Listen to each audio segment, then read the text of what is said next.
ministère de la Justice et de la Législation a été accueilli aujourd'hui devant la commission budgétaire pour présentation du budget exercice 2025. Ce budget 2025 est en augmentation d'environ 1%, passant de 37 milliards 213 millions à 37 milliards 655 millions 664 000 francs CFA.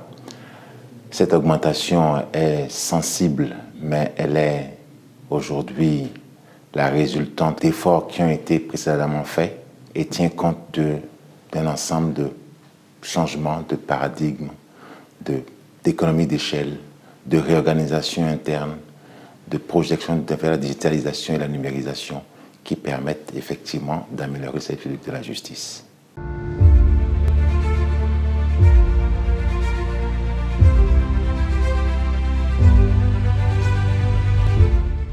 Alors, les innovations, c'est d'abord faire en sorte que le service public de la justice soit en mesure de satisfaire entièrement les besoins de nos populations en général.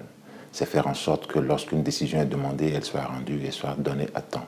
Faire en sorte que lorsque on vient demander un service à la justice, ce service soit donné en temps et en heure. Faire en sorte que les délais soient respectés. Donc, ça veut dire des ressources en termes de personnel, donc du recrutement qui est en cours.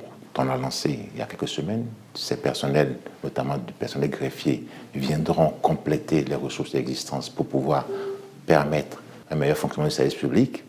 Il y a également des équipements à acquérir en termes d'équipements de travail, en termes de services informatiques pour pouvoir mieux rendre service à l'usager.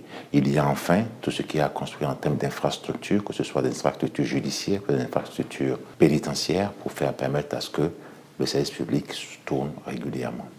Pour rendre une audience, pour faire des audiences, il faut à la fois du personnel judiciaire, mais il faut également des salles, des infrastructures pour pouvoir accueillir, pour pouvoir multiplier les audiences, pour pouvoir prendre le volume.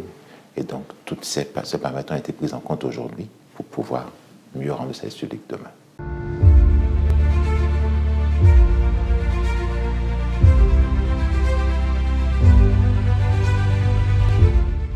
Les députés ont sensiblement demandé la poursuite de l'effort qui est en cours, l'amélioration de la qualité du service public, que ce soit en termes de délai, que ce soit en termes de qualité des décisions.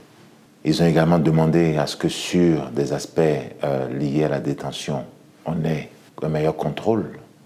Et donc, nous avons exposé les différentes politiques, les différents programmes qui sont mis en place pour pouvoir atteindre ces objectifs.